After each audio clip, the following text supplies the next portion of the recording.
Now it's time for Toker Talk Radio, the voice of the marijuana nation. What are you people? On dope? Where you can toke. I inhale frequently.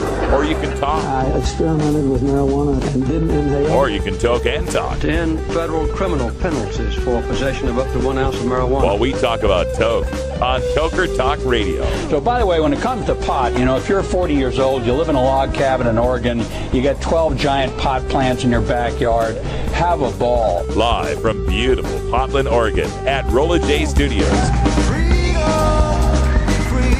Hey, this is great. Yes, cannabis. Plus your calls live at 971-533-7111. They're walking on their pants with their cap on backwards, listening to Enema Man and Snoopy Poop Dog. What's to keep somebody from getting all potted up on weed and then getting behind the wheel? Gateway theory doesn't work. It's a reality. Holland, is it real? Don't tease me. We're locking up people that take a couple of puffs of marijuana, and the next thing you know, they got 10 years. And now, here's your host, the guru of ganja graphics, the sultan of sativa statistics, and the worst nightmare of a reefer mad prohibitionist. A polite, perspicacious, productive pothead with a propensity for PowerPoint. Radical Russ Belville. Well, hello, everybody. Welcome to December. Toker Talk Radio, hanging out here with Brian the Red in Rolla J Studios for the next couple of days. And then I'm off to Florida. Well, actually, Phoenix, Arizona for a day. I got the weirdest flight. Because, when I get these flights, I have to get them cheap because I'm going off of frequent flyer miles and donations and sponsorships and all of that. So I'm always trying to save the most money, trying to get the cheapest flight.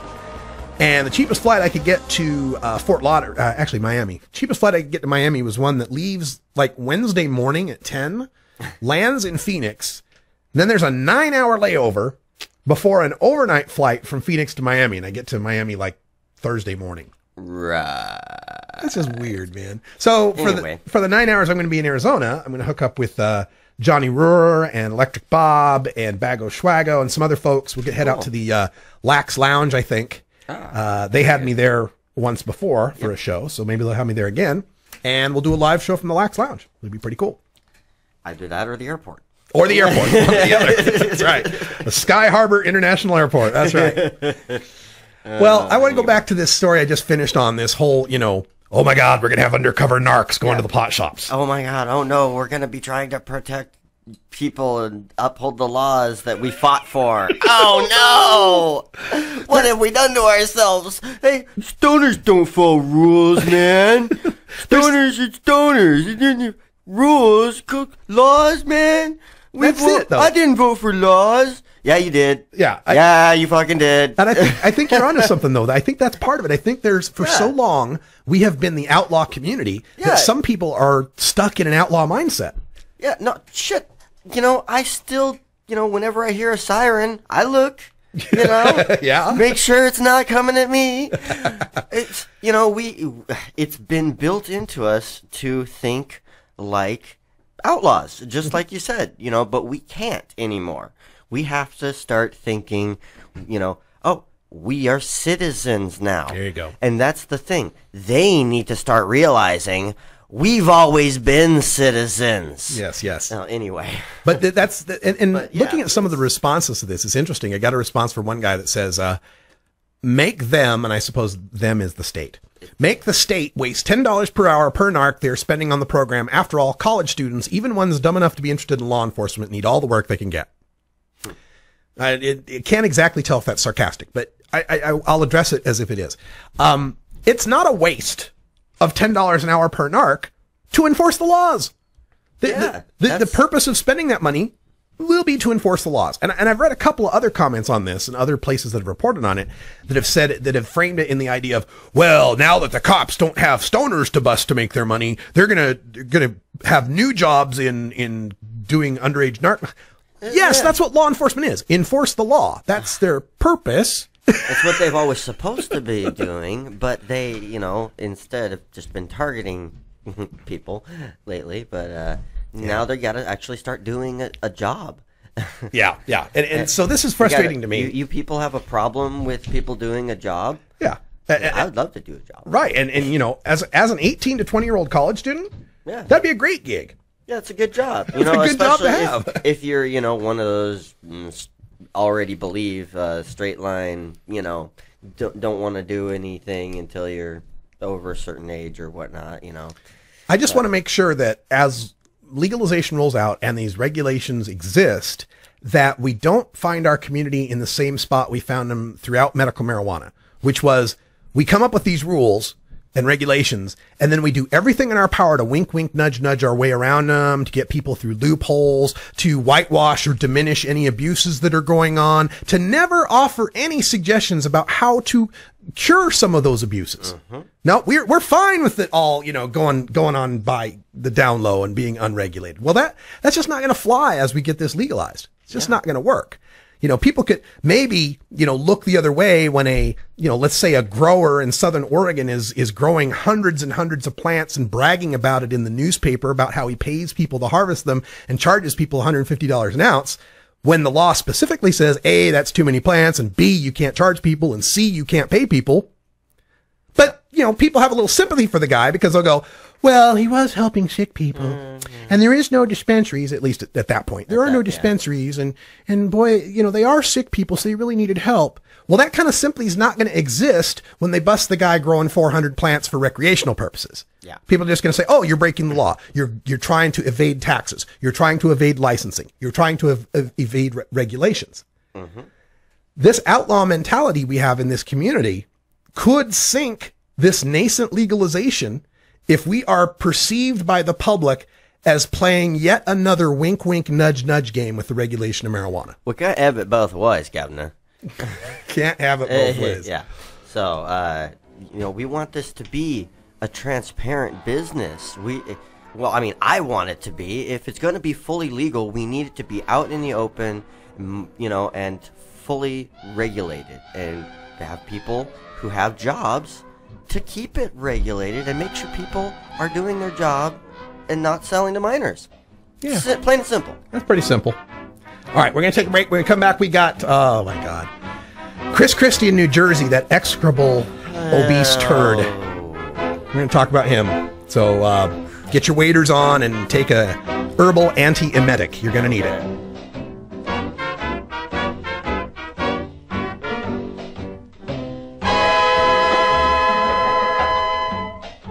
The Russ Belville Show is blogging and podcasting daily at radicalruss.com.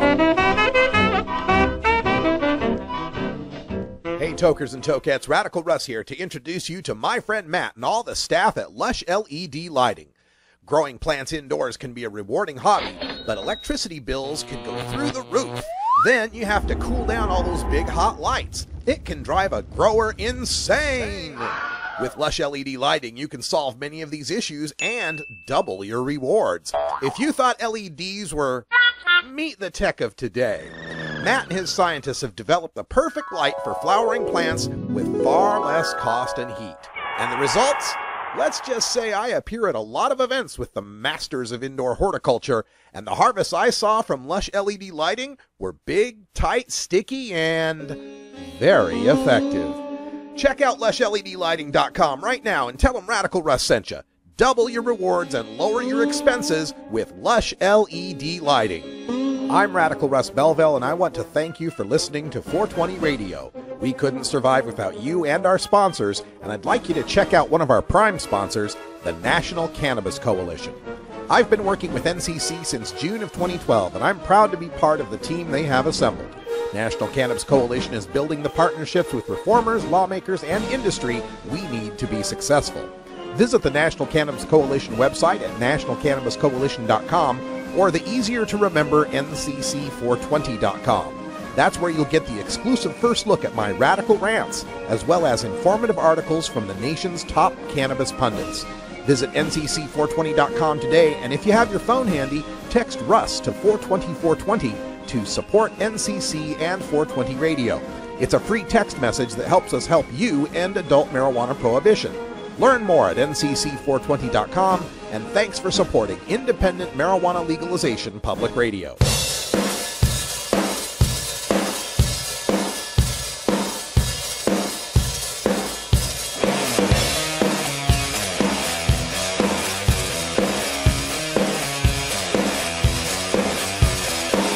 Oh, yeah, that's music from Fireball Ministry.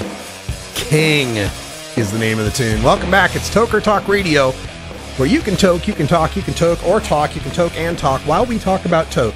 Phone lines right up there above Brian's head at 971-533-7111. And right now I want to talk a little bit about Governor Chris Christie in New Jersey. Yeah. So, Chris Christie has said no to a new bill expanding medical marijuana in New Jersey. Now, to set this up, remember that New Jersey has the worst medical marijuana law in the country. The worst.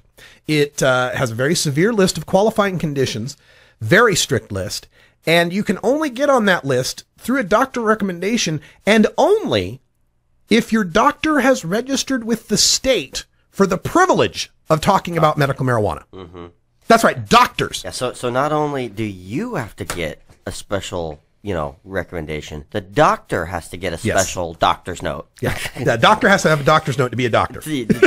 Yeah, when it comes to marijuana, right. Damn right. In New Jersey. Right. So we got that situation, and then it's like $200 to get on the program. And then when you get on the program, there's really nowhere to get your marijuana. I think there's one operating dispensary in the entire state of 9 million people. And Christie had limited that to 3 strains of cannabis, all of which would have less than 12%, less than 10%, less than 10%, less than 10% THC. Yeah, and minors are extremely difficult to get on the program. They have to have like 2 or 3 doctors. Three recommendations, and one of them has to be a licensed pediatrician or something. Yes. So licensed pediatrician putting his entire business and life on the line to recommend to these children. Right. And then on top of that, you've got they just passed a thing that allows edibles, but not for kids. Yeah. What? Yeah. I mean, if you were going to restrict edibles, you'd restrict it just to kids, wouldn't you? I mean, I don't. All right. So that's the setup, right? That's what we've already got in New Jersey. Now, the scenario that happened is that some people, including Megan and Brian Wilson, interesting, of Scotch Plains. Man, we're everywhere. You're everywhere, Brian. Megan and Brian Wilson of Scotch Plains earlier this year waged a successful public battle to loosen restrictions on the state program for kids on behalf of their 2.5-year-old daughter, Vivian, who has that Dravet syndrome. Mm-hmm. Everybody's into the Dravet syndrome. And of course, they want to get that high CBD Charlotte's Web oil. They can't get it. There's nobody growing the strain in New Jersey. Nobody's processing into an oil in New Jersey. So they have suggested a new bill. And this bill was already just submitted a couple days ago. We reported on it. And the bill would just allow New Jersey patients to go to a different medical marijuana state, get what they need, and bring it back to New Jersey. Okay. Now, 6 states already have reciprocity. Now, reciprocity would mean you can take your medical marijuana card to that state and be able to use. This would be slightly different. It's not really reciprocity. It's more importation. You'd be allowed to go to a different state like Colorado, get your CBD oil, bring it back to New Jersey. Here's what Christie said. Christie said he's not open to it and believes it's just a backdoor way to legalize marijuana for everyone. Yeah, see, if we were to allow the parents of a 2.5-year-old to go to Colorado and get an oil that's high in CBD and doesn't intoxicate anyone, and if it were legal for them to bring that back to New Jersey, well, the next thing you know, healthy people in New Jersey would smoke pot because none of them are doing it now. Right. All right. So let me give you the quote from this turd. Quote. He is a turd. He is. Quote. See, this is what happens. Every time you sign one expansion, then the advocates will come back and ask for another one. Here's what the advocates want. They want legalization of marijuana in New Jersey. It will not happen on my watch, ever. I am done expanding the medical marijuana program under any circumstances. So we're done. There's no outpouring of people signing up for this program. This is another one of those narrow groupthink policies put forward by the legislature, and I'm not going to continue to expand it because what they want is legalization. They're not getting legalization under this governor. Well, look, you're not getting anything under this governor without a forklift, but that's beside the point. Hi-oh. Hi-oh. The elephant in the room. Literally. How close-minded do you have to be to say, I am not going to expand the medical marijuana program under any circumstances? Governor Christie, let's suppose Jesus himself comes down and says, you idiots, read Genesis 1:29. What the fuck? You're still not going to expand it. Right? If a giant 4-headed alien came down and said, you need to let people smoke weed, or we'll vaporize you. Vaporize the planet. He would still not allow it. Interesting quote here from Brian Wilson, reached by email after the press conference, said, quote, "There's no outpouring of people signing up for this program because who wants to spend $200 on sign-up fees plus the countless doctor fees not covered by insurance to participate in a program that cannot serve the current client base?" End quote. Exactly. Hey, Brian Wilson's pretty smart. Pretty smart guy, this Brian Wilson. But this is the thing. It's like, in Governor Christie's mind, you create the shittiest medical marijuana program possible, and then when no one signs up for it, you say, see, nobody wants medical marijuana. Yes, nobody wants that kind of medical marijuana. All right, let's go to the phone lines. We've got a call from 708 area code on the line. What's on your mind? Hey, Russ, how are you all? How are you? Howdy, y'all. Howdy, y'all. It's Bob. I was calling to see if you heard or read about this Budweiser sponsoring the AMCA, that's the Arkansas Medical Cannabis Act's Music and Art Festival that was in November. Yeah, I saw that, and I was researching a piece on, Mitch and I were talking earlier about the alcohol and marijuana, whether or not they're complements or substitutes.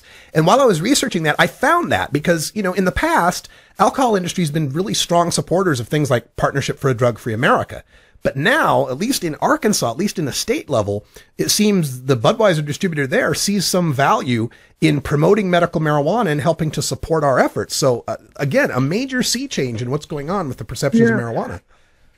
No, I wasn't just so. It was a distributor, not Anheuser-Busch themselves. Oh, just a distributor? Okay. No, I don't know. I mean, I don't know. Maybe I thought it was Anheuser-Busch or Bud themselves, but maybe it was just a distributor. I'll try to find out and get that clarified and get back to you. Because I've been trying. I've written several, they get one email from some guy who they think is crazy. But I've written a lot of the major brewers and some of the smaller craft brewers saying I'm not drinking beer until you come out fully in support of legalized cannabis. That's cool. And then I really see this, and I thought, whoa.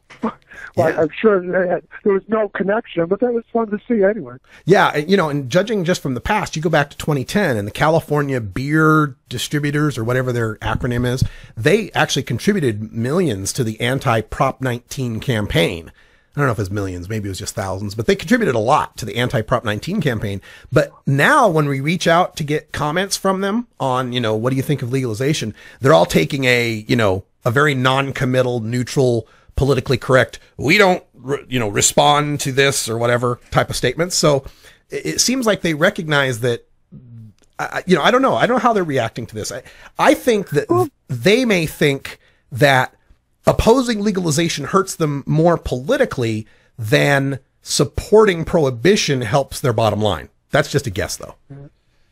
Yeah. Well, I'm sure there's many beer drinkers who support legalization and would prefer to use both, whether separately or together. So they must recognize that. Yeah, I'm hoping so. I mean, what I've found, just personally, anecdotally, from being around lots of pot smokers and lots of different events, is that there is a substitute effect when you're talking about younger people. Like, when you talk about your college-age people, there's a bit of a substitution effect. Like, I'd rather smoke pot than drink because I got a final the next day or whatever it might be. But among older folks, people in their middle ages and older, I think it's a bit complementary. Like, I've been to a lot of normal events where there's joint smoking and wine drinking. People are smoking a joint and drinking a glass of wine. But I think that the marijuana causes them to drink less wine than they would have if there was no marijuana there. Exactly. Yeah, that would make sense. I mean, I found that with myself. If I've got pot... That leads to responsible drinking. There you go. Marijuana, the gateway to responsible drinking. Well done. Well done. Very good. Very good. Very good. Thank you. Nice talking to you, Russ. Hey, thank you. Howdy, y'all. We'll talk to you again sometime. And, so appreciate that and appreciate all our callers here at 971-533-7111. And remember, you don't have to call in necessarily on the topic we're talking about. If you got questions or comments or suggestions, we're willing to take them all. So, feel free to dial in and we'll have ourselves a good time. Speaking of a good time. Mio Mayo. It's 4:20 here in the Pacific Time Zone. Hope you get a chance to enjoy your 420. We're going to up our nanograms limit, so up yours. We'll see you in a minute. Oh, have you ever met that funny reefer man? A reefer man. I Have you went ever crazy. met that funny reefer man? A reefer man. If he said he swam to China, he would sell you South Carolina. Then you know you're talking to that reefer man. The law offices of Omar Figueroa would like to remind you to stand up for your rights. Please do not give up your precious liberties. There's nothing wrong with standing up for our constitutional rights, and in fact, it's the only way to honor the Constitution that recognizes our natural rights. Treat law enforcement with respect and respect the Constitution by standing up for your rights. If you are detained or arrested, stand up for your rights by repeating, I respectfully invoke all my legal and constitutional rights. I do not consent to any search and seizure. I want to remain silent, and I want to speak to my attorney, Omar Figueroa. Omar Figueroa has more than a decade of experience in federal and California courts and graduated from Yale University, Stanford Law School, and Trial Lawyers College. Please contact the law offices of Omar Figueroa at 415-489-0420 or 707-829-0215 or on the web at www.omarfigueroa.com. Let him bring in the beat. Adam Hand of Handmade Apparel produces quality custom designs for t-shirts, hats, and other apparel. Handmade Apparel is the official design shop for 420 Radio, The Russ Belville Show, Ganja John, and Cascadia Concentrates, among many clients who rely on Adam Hand for everything from short-run custom projects to full-run clothing lines. Adam's meticulous designs are individually crafted and screened in vibrant, high-definition color.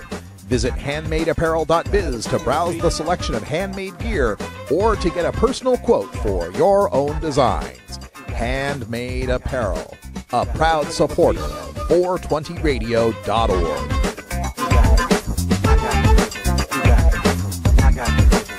Let him bring in the beat.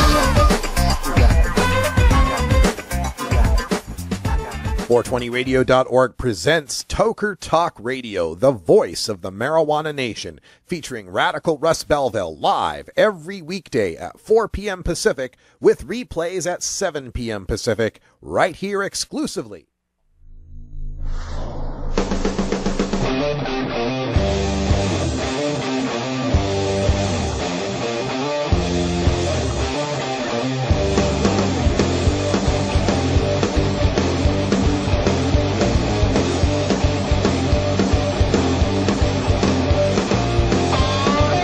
All right, that's some great music from The Sword. The song is called Tres Brujas. That's Spanish for three witches. And you can catch music like that on the Herb Thrasher Flower Hour every Friday night, 8 p.m. Pacific time here on 420radio.org. I had a comment on the 420 Radio blogs, or maybe it was my Facebook. I don't know. I have so many things I'm connected to. I don't know where it came from. But somebody was asking, hey, this 420 legalization, this is great. Do you guys have music shows? Why, yes, we do. Oh. Why, yes, we do. At 2 o'clock a.m. and p.m., 2 o'clock a.m. and p.m. Pacific time, every weekday we have daily Toker tunes. So it's going to be a different set of 1 hour of random tunes, 2 a.m., 2 p.m., Monday through Friday. Usually geared to the genre of the day? Right. Monday is Roots Monday, Electric Tuesday, Irie Wednesday, Groovin' Thursday, Rockin' Friday. And then at 8 o'clock Pacific time, every weekday except Tuesday, we have a music show. So on Monday nights, in fact, tonight, we'll have a new edition of the new Viper Hour. And the theme for the new Viper Hour tonight is going to be the end of Prohibition. I'm going to bring you songs from the 1930s that celebrated the end of alcohol prohibition. So that'll be our on tap tonight at 8 p.m. Pacific. Then on Wednesdays, we have the Red Eyes Reggae Flashback featuring Red Eyes here, Brian the Red, and great old school reggae. Is that a good term, old school reggae? Yeah, well, it got old school, new school, some dance hall, some dub, some little bit of ska, all sorts of good stuff. And on that note, unfortunately, I just got a bit of bad news in the reggae community. Junior Mervin artist who does the song Police and Thieves passed away today. Well, that's a shame. Yeah, it's unfortunate. So I'll probably have to dig out some classic track that's not Police and Thieves by Junior Murvin, because everybody else is going to be overplaying the hell out of that, yeah. I'm sure you'll find something cool. Yep, and so that'll be on this Wednesday night, 8 p.m., Red Eyes Reggae Flashback. And then every Thursday night... Thursday, we got Big Daddy Fink. Big Daddy Fink's Funky Roller Rink, which, hip-hop and, soul, disco, funk. R&B stuff. The real, the thick funk. The funk that makes you go... The stanky funk. What the hell is that? That's the funk.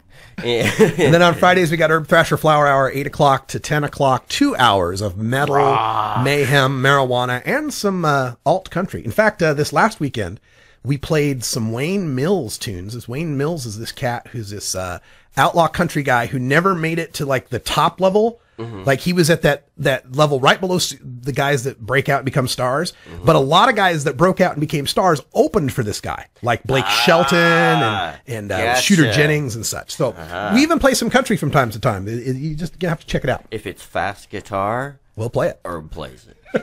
So there's your music shows. Check those out on 420 Radio. And if you go to 420radio.org, we have a schedule link that'll give you the most up-to-date information. And you can also click on the original shows, original programming link, and pull up the list of shows and check out our archives.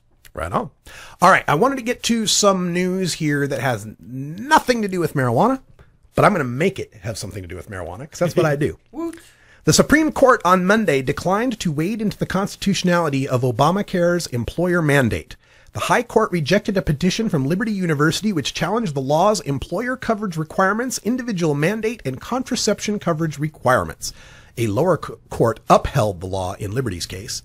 And last week, justices agreed to review 2 other cases bought by the Hobby Lobby craft store chain and Conestoga Wood Specialties that focus specifically on the law's contraception coverage requirement and these for-profit companies' claim of religious exemption.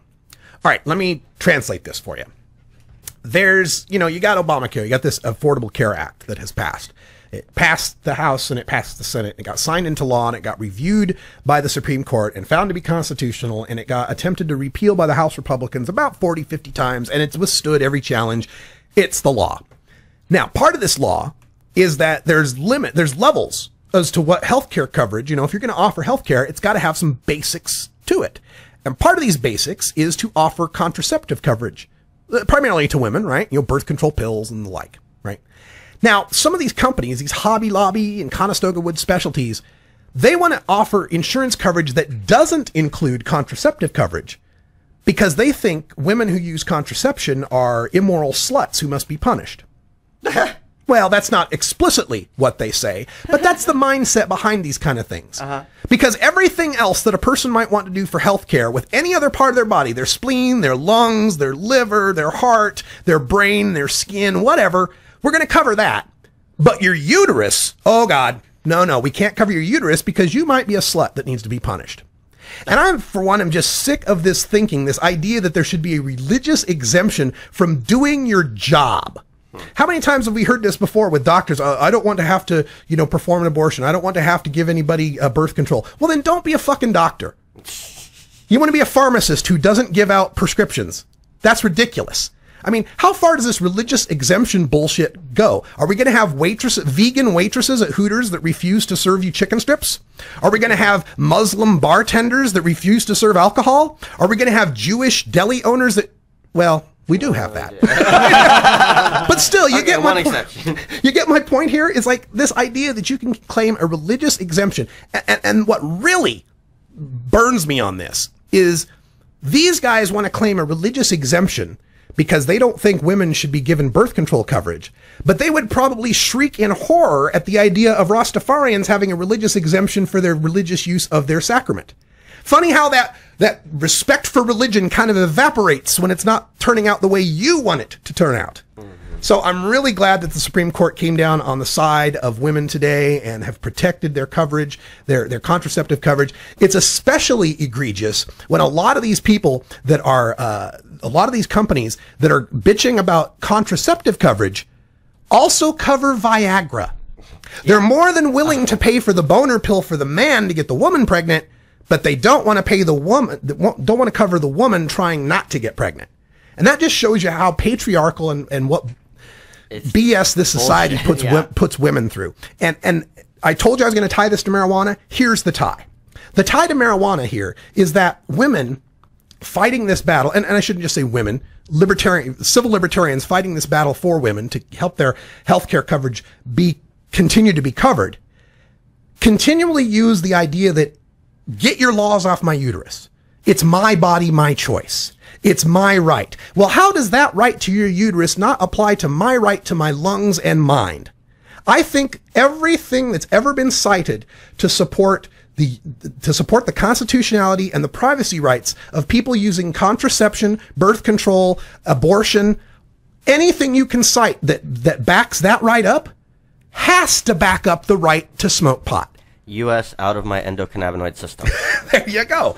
How can you, because, you know, from the Roe versus Wade decision back in the 70s, part of how they determined that a woman had a constitutional right to an abortion was through finding a implied right hidden in what they called the penumbra, the umbrella of many other rights. They cite the First, the Third, the Fourth, the Fifth, and a few other, the 14th Amendment. There's a few amendments, the 9th, that they cited in Roe versus Wade to say, yeah, the Constitution doesn't say explicitly you have a right to privacy and your own body. But all these other amendments, when you take them together, kind of show you that, yeah, we do have a right to privacy in our own body. So if we have a right to abortion in this country, we have a right to smoke pot in this country. I can't see how this penumbra of rights supports abortion but does not support using pot. So I told you, I'd bring around a pot somehow. Because that's my job. All right, so we got some more stories to cover. This political one just caught me.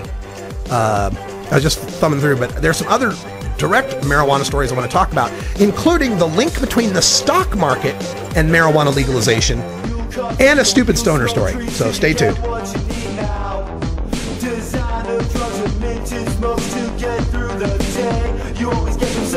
We'll be right back after these messages from our 420 friendly sponsors. Support these advertisements because their ad money goes straight to the Russ Belville Show. You're tuned into the Russ Belville Show, the voice of the marijuana nation.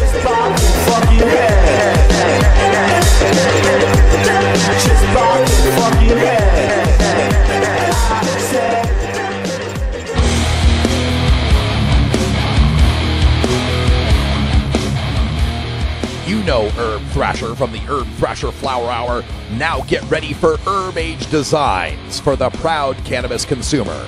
Herb Age Designs, lifestyle gear for the 420 friendly. Herb Age Designs, home of the famous lighter leash. Herb Age Designs, get your Herb Age t-shirts and hoodies and show your pride. Herb Age Designs, we've got frisbee golf discs and durable hemp gear. Herb Age Designs, we've got shot glasses, drinking glasses, coffee mugs, and beer cozies. Check us out on Facebook and online at herbagedesigns.com. And follow Herb Age and Herb Thrasher on Twitter. We'll see you at this year's Hemp Fest. Crank it up.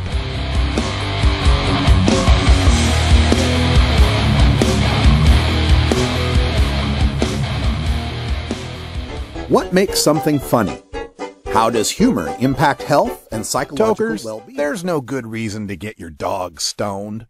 While it might not harm them physically, imagine being a dog who already begs for treats all day, and then imagine that dog having the munchies. Not cool.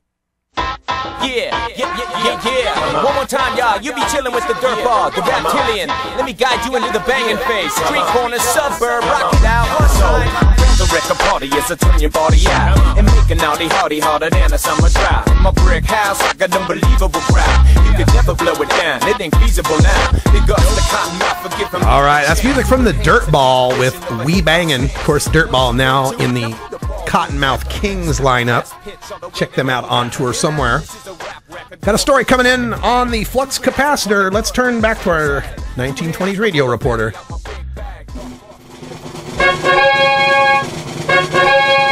Stupid!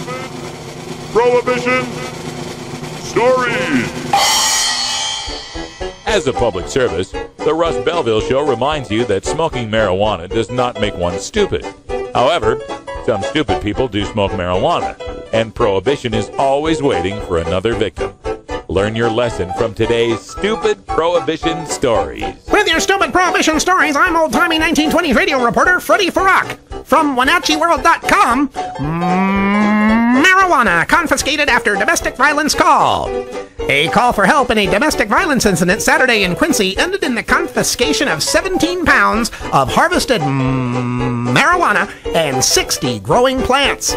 Lorenzo Barres, 30, of Quincy, was arrested on suspicion of 4th-degree domestic violence and possession of marijuana with intent to deliver and manufacture of marijuana.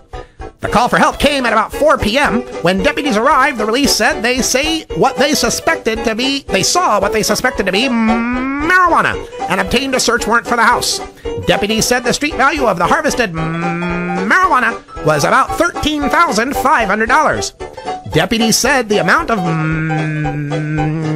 marijuana was in considerable excess of medical marijuana documentation at the scene.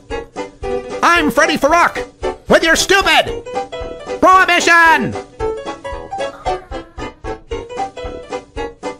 stories. I'm telling you, we got to get Freddie a check. He needs a checkup or something. Yeah. I think that Paul Harvey has taken him over or something. Got that long pause at the end. I know. All right, so, dude, like, if you're growing 60 plants, maybe you ought not to smack your girl around. Well, you ought not to smack your girl around to anyway. Begin with. But if you're growing a bunch of weed plants that you're not supposed to be, it's an even better idea not to smack your girl around her. Jeez, how sad. Only break one law at a time. It's really simple. It's simple. Well, for most people, like maybe he couldn't count. Maybe. Well, obviously he couldn't count. He was over his limits. Yeah, and think about this, folks, because they say he had 60 plants. Now, we don't know what stage those plants are in. Yeah. Some of them may have been seedlings, some of them may have been veg, some of them may have been harvest time, flowering, right? But remember, we're talking about Washington State, where if you have a medical marijuana card, you can grow 15 plants and have 1.5 pounds. And this kind of story is what really bugs me about medical marijuana and our failure to address abuses and such. Here's a guy, what? 15 plants wasn't enough for you? 1.5 pounds wasn't enough for you? Well, at this level, 60 plants and 17 pounds, it's clear that this guy wasn't using medically. It's clear that he's using the medical law as some sort of shield for him to be able to grow marijuana and sell it out on the black market and make a ton of money. And what, I guess the problem that I've got here, and it kind of goes back to that Chris Christie thing about the proponents of medical marijuana will always call for these expansions, And by and large, a lot of our expansions I don't think are bad. Well, obviously, right? Like add PTSD. Great. Expand that. Absolutely. But then when you make expansions like, well, let's go from having 3 ounces to 24 ounces. How much was that expansion necessary for how many patients? Now, I'm not denying that there are patients out there for whom even 1.5 pounds isn't enough, right? There are people out there. Obviously, they got to make oils. 5%. But they're not 100%. That's my thing. Not is 5%. That one of the things I fear, and one of the things, and going back to Chris Christie, who is obviously an execrable turd, right? He's obviously one of the worst, right? But how does he have the political leverage to be able to say what he says if we didn't give him that leverage, right? Had medical marijuana been kept controlled and limited and actually only went to the people who were really medically suffering, if that were the public perception, he wouldn't have a leg to stand on those kind of comments. He'd be roundly excoriated on those comments. But we've let enough abuse go by without trying to address it in any meaningful way that the mental frame to most people out there is, yeah, medical marijuana is good. It's good for really, really sick people. And unfortunately, a lot of people abuse it. And so far, the public's okay with that. They're okay with, well, if the cancer patient's being helped, I guess we can look the other way on everyone else that's using it. But how long can that last? You know, we asked for some of these changes, some of these modifications to our medical marijuana laws, knowing full well ourselves when we asked for them how they could be abused, offering no way of checking that. I mean, like, for example, we fight for medical marijuana to go from 3 ounces of possession to 24 ounces of possession here in Oregon. We argue the fact that Oregon doesn't have dispensaries, so patients are going to need to grow more so they can have a stockpile for those times when it gets dry, you run out, or whatever. We successfully make that argument. But then when the other side says, well, then if you're going to have so many plants and so much weed, could we at least have inspections? Well, no, we can't have inspections. Can't violate patient privacy. My God, you're just going to have to trust that they're only growing enough plants. And we make this expansion, and we wheel out the sickest, frailest, most disabled patient and say, my God, how could you not approve 1.5 pounds for this poor, suffering person? Knowing full well that that person is 5%, 10%, but it's not 100% of what the medical marijuana patient need is out there. And then we expect a state full of people of 50,000 or more, 55,000 last I checked, of 55,000 patients and their caregivers and their growers, all with access and ability to possess 1.5 pounds of marijuana and grow 6 mature plants and 18 seedlings. And we give that much access to try to help the sickest person, knowing full well the non-sick people are going to use that and drive it like a truck-sized loophole. And then, when Chris Christie comes out and says, oh, every time they ask for an expansion, it just leads to more abuse, how do we deny that? How do we turn to Chris Christie and say, well, no, Chris Christie, when we had 3 ounces here in Oregon, it was fine. And now that we have 24 ounces and they're pulling over cars in Idaho and Utah and Nebraska that are filled with, 60, 70 pounds of marijuana in the trunk that came from medical marijuana grows, that's just, that's just abuse, man. That just rarely happens. That's nothing to do with what's really going on. Yeah. We're losing our credibility on this. That's what scares me about this. We're losing our credibility on this. All right. I got to get to something else. Because people get speaking of Chris Christie, though, just a little warning. He is running for president in 2016. Mm-hmm. If you didn't like Nixon and Reagan, imagine. This guy is 10 times worse than either of them. It's hard for me to imagine him running for anything except for a donut. Well done. And the scary thing is, too, is that he's got this game down. He's got his public persona down really well, right? You don't get to be a possible legitimate presidential candidate, name, and be a big fat turd like he is without having some political talent, right? Not a whole lot. He's in a blue state. Yeah, I don't think it takes much as a red governor. Yeah, a red governor in a very, very democratic state. And so if he can pull them in, look out. And he pulls off this, I'm a straight talking, no nonsense guy. He pulls that persona off. And as fed up as people are with Congress, and now that Obama's approval ratings are dropping, this guy could come in 2016 and very easily, woo, especially red states. Although there is some concern with some people in political circles that are saying Christie's, kind of crass New Jersey sense, his persona, his New Jersey tough guy thing might not play well in the politer southern states or the more conservative Intermountain states or something. But I do think that he's got a legitimate chance here. So watch this guy. Tea Party actually thinks he's too liberal. Yeah, which could work in his favor, considering the way there's to get the nomination. There's a reaction to the Tea Party amongst the establishment Republicans. Mm-hmm. Exactly. All right, let me get to this segment here, this story. This was interesting. Something coming out of the San Francisco Gate entitled "Marijuana's Risk to Drivers Debated," and this is them going over, per se DUID limits. How are we going to keep the roads safe when we legalize marijuana? Because all the pot zombies will be driving looking for strains. Here's Gil Kurlikowski, who hasn't. We haven't heard much from Gil lately because he's transitioning to his job at Customs and Border Protection. Old Gateway Gil. But Gateway Gil was on, and he said this: being even a little intoxicated on marijuana is unacceptable. Quote, smoking marijuana has a very negative effect on your ability to operate a motor vehicle. It's quite dangerous to you, your passengers, and others on the road. Even a little. So, even a little intoxicated on marijuana is unacceptable. Yet, we have a 0.08 limit, blood alcohol limit in this country that says a little bit of intoxication on alcohol is okay. Yeah, just a little bit. As long as you're under the limit. Yeah. Now, the marijuana advocates acknowledge that driving under the influence of cannabis is ill-advised, but law enforcement's concern is overblown, and they point to a 2012 study that shows the auto accident risk posed by marijuana is on par with antihistamines and penicillin. Now, we've reported those stats before. That was the study that showed the crash risk. Basically, they find guys that got in crashes, and then they test their blood to find what's in it.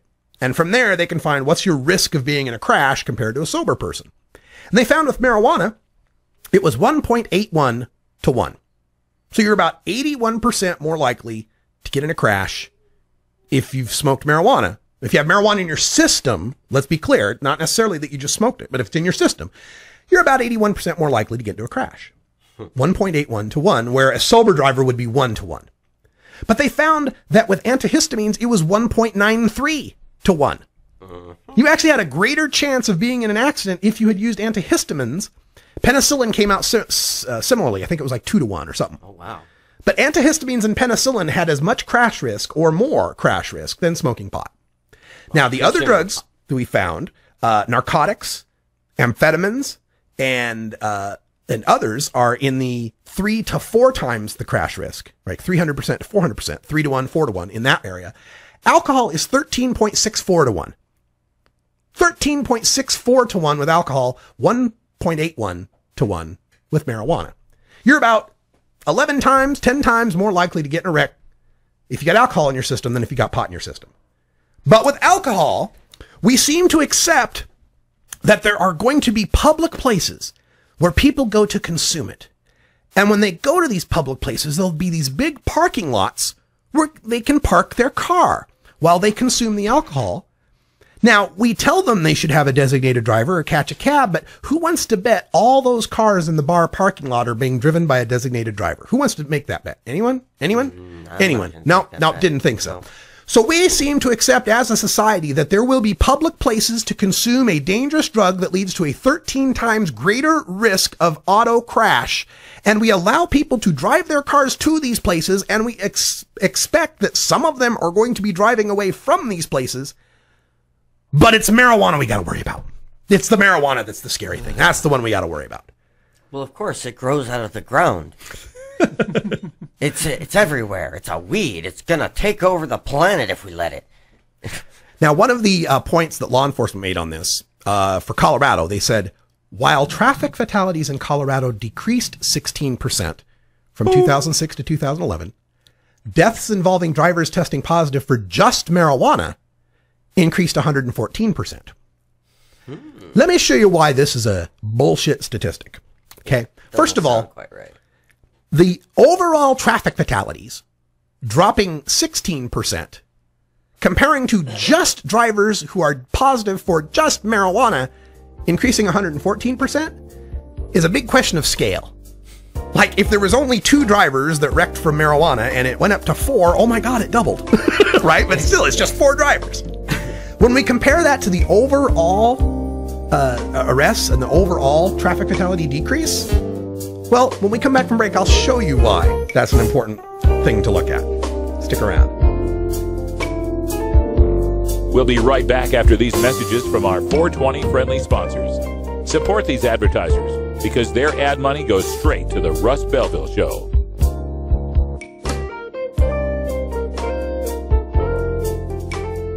You're tuned into the Russ Belville Show, the voice of the marijuana nation.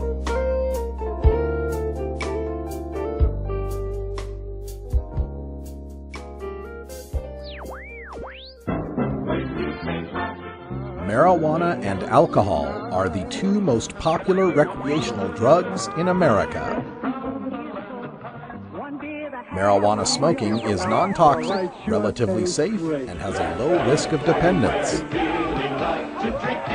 Coors after Coke.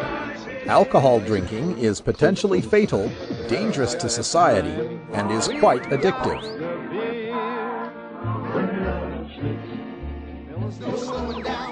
Marijuana is safer, so why are we driving people to drink? That's the question of the new book, Marijuana is Safer, So Why Are We Driving People to Drink? By Paul Armentano, Mason Tvert, and Steve Fox. Visit Amazon.com or ChelseaGreen.com today to order your copy of Marijuana is Safer, or visit MarijuanaIsSafer.com. 420radio.org presents Cannabis Network Radio, featuring David Kowalski from Tampa, Florida, every Wednesday at noon Pacific, with replays 5 a.m. and 11 p.m. on Thursdays and Sunday at 4 p.m. Pacific Time, right here on 420radio.org.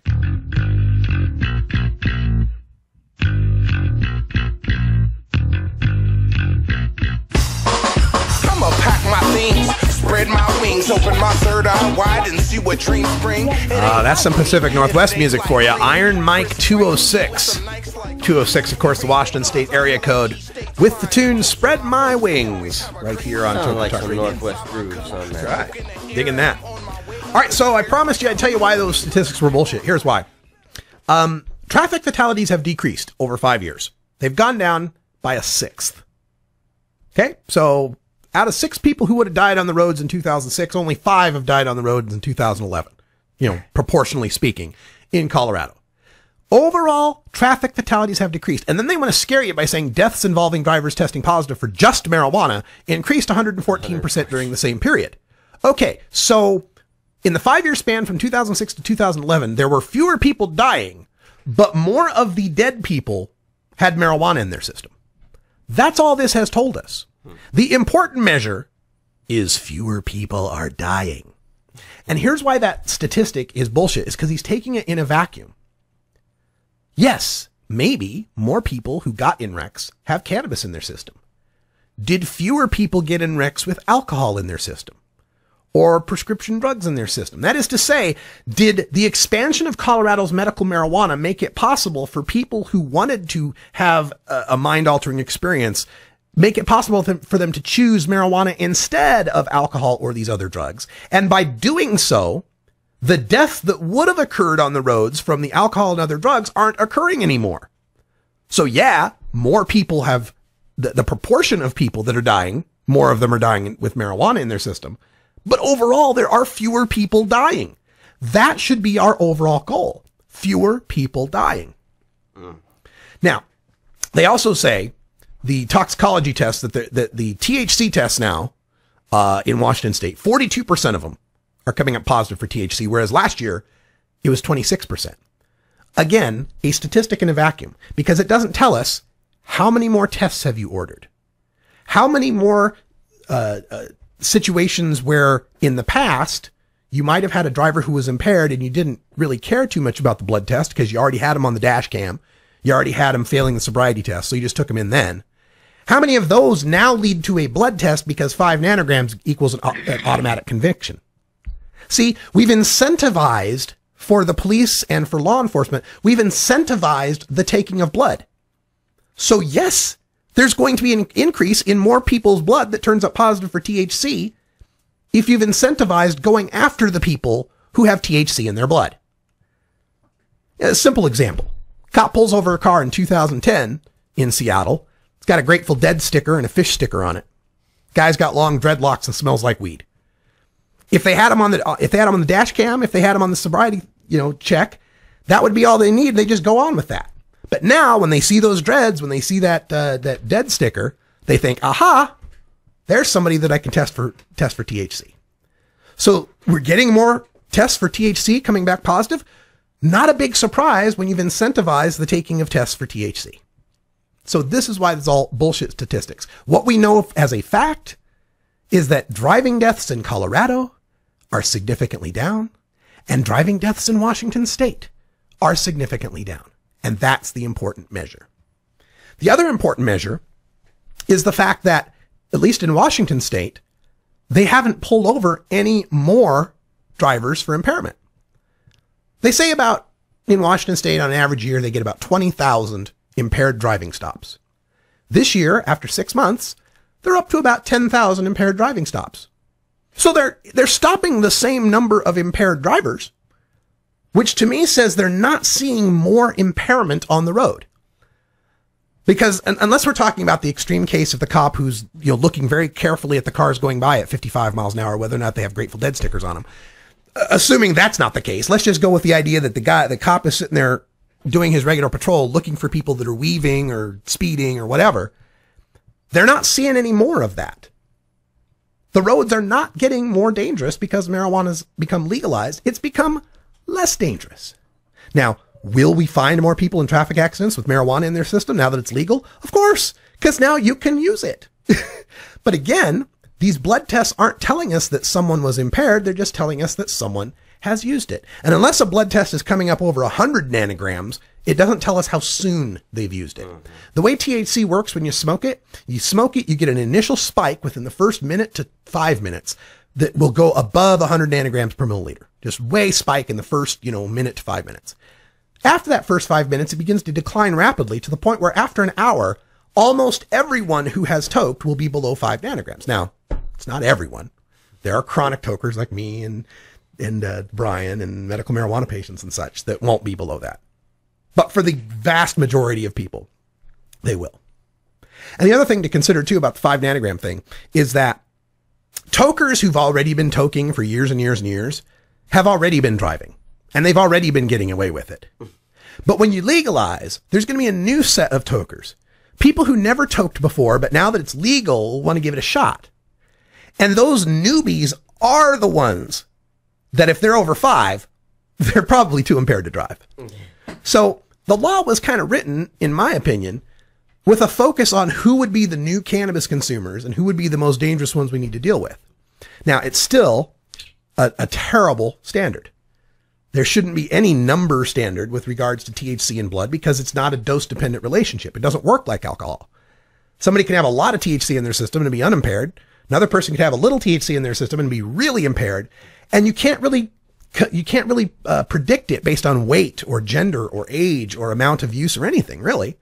Even chronic tokers could be impaired above 5. Yeah. Even newbies could be fine above 10. There's just no good correlation here. Yeah, even chronic smokers like us, we come across a strain every once in a while that's just like, whoa, well, I'm not going to drive after smoking this. Yeah, no doubt. But I don't drive anyway. Well, yeah, I don't drive either, but that's part of it too, though. And Dr. Mitch alluded to this earlier when they've shown the studies that show that marijuana users, when they get too stoned to drive, don't want to drive. When they're too stoned, like, no, fuck it, I don't want to drive, man, I don't want to drive. And when they're forced to drive, tend to compensate, tend to slow down, leave more room, all that kind of stuff. But man, how many times have you ever had to fight a drinker to get his keys? Yeah, that's what I'm saying. They're always like, no, man, I'm fine. Give me my keys. It's like they. Yep. And the marijuana user is like, oh, no, man, hey, can you drive for me? With the marijuana user, it's like if they try to leave the party, we go, dude, man, you're a little stoned. Yeah, okay, I'll just chill. I'll chill a while. Yeah. It's hey, no there's big a deal. couch over there. Cool. Exactly. Yeah, turn on Cartoon Network and just wait it out. Maybe not Cartoon Network. By the time Aqua Teen Hunger Force is over, you'll be ready to go. I don't know if that show's still on. Is it not still on? Yeah. So out of touch I am. Yeah. Hey, folks, that's all the time we got here for Toker Talk Radio Hour 2. Thanks for joining us. Coming up next, we have a new edition of Stony Sundays with Coral Reefer. Check that out. It's yesterday's show, brand new for you. Coral Reefer coming up next. And then we got the replays of Hour 1 and Hour 2 at 6 and 7 Pacific. And then at 8 o'clock, join me here live for the new Viper Hour. We're going to do a whole hour on 1930s Prohibition's over songs that celebrated the end of the first Prohibition to get us ready for the end of the second. All right, for everyone here, including Left Wing Larry and Brian the Red, I'm Radical Russ. Until next time, take care of each other, tokers. This is the Russ Belville Show. The Russ Belville Show is blogging and podcasting daily at radicalruss.com. You plant it, you grow it, you dry it, you roll it, you smoke it. You take a seed, you plant